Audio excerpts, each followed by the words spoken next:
Hey guys, hope you're well. Obviously, I was not at court, but I do have a key court update. I can confirm what happened based on the Hero Not Zero Reddit. They're always on the ball, and also based on some sources that I could confirm separately as to what happened. So, even though I missed it, and I do lament missing it, the news is that a plea has been entered. So ZDT has given his response as to how he'll be going forward. And his plea is not guilty.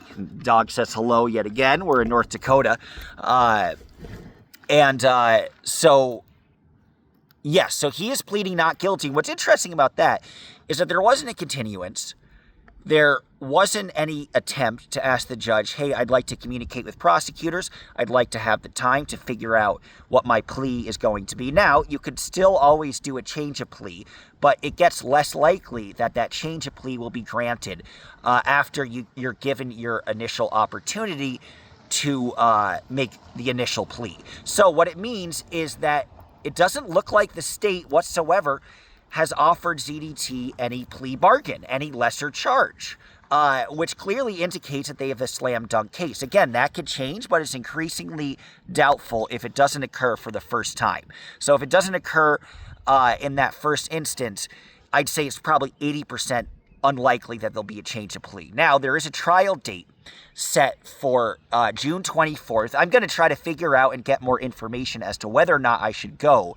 If it's just a hearing, I don't think I'll go. If it's an actual trial, then I'll, of course, be there. But likely what will happen is there will be some sort of continuance. Even if you don't do a change of plea, Spindell, who was at the court, it was in the courtroom in person. ZDT was not.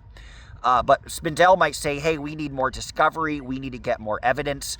But it's a bad situation. And what this shows is oftentimes when somebody gets 26 charges, that's what ZDT is looking at, 26 charges with an up to a year in jail for each individual charge.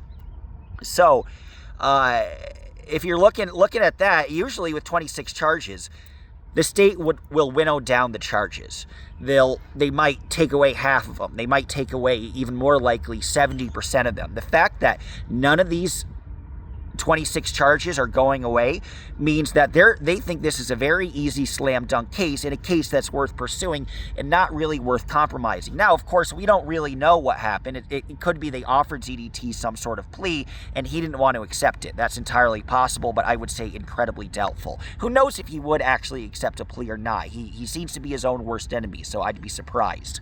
But another key piece of info is ZDT is looking at consecutive sentencing. So not parallel, I forgot the exact words, the opposite of concurrent, not concurrent, which means that, let's say ZDT got a month in jail for one of the 26 charges and he got another month in jail for the second of the 26 charges. Well, he would serve those months at the same time. So they would knock out. So instead of having to serve 2 months, he would only have to serve one because they would be concurrent.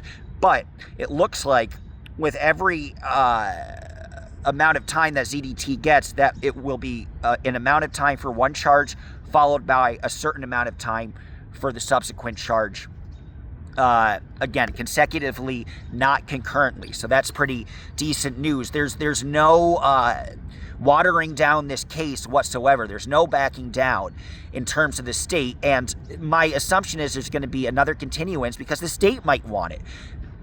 ZDT has made numerous amounts of violations of his RO since he's even been arrested and made his last appearance at his arraignment. Even since his most recent court appearance, ZDT has violated his restraining order. So the state might need to take some more time to gather all of this, although they might not because it's such a slam dunk case. But certainly interesting news in that regard. And it's I thought, I didn't think ZDT would take the ball and run with it. I assumed that he'd back off, that there'd be some sort of compromise deal. He would realize that he's fighting a losing battle. But, of course, his arrogance knows no bounds. And then I think, again, due to his arrogance knowing no bounds, he's made re-violation after re-violation. So the state just feels like, well, why not just completely go guns blazing for the guy. It'll be an easy situation. I don't think Spindell is that effective or that good of attorney. And Spindell is dealing with these misdemeanor cases as well as the Mindy situation. So he didn't interact very well with the judge at that situation. It's a different judge, obviously, but you can see the judge kind of really disliked the guy. So I think he kind of comes off as very arrogant and prickish, pardon my French. So I don't think he's a warm, likable, effective attorney that you would necessarily need to have for you on the stand. But it looks like it's Spindell who ZDT is mainly invested with, and I don't think that attorney is going to change or anything like that.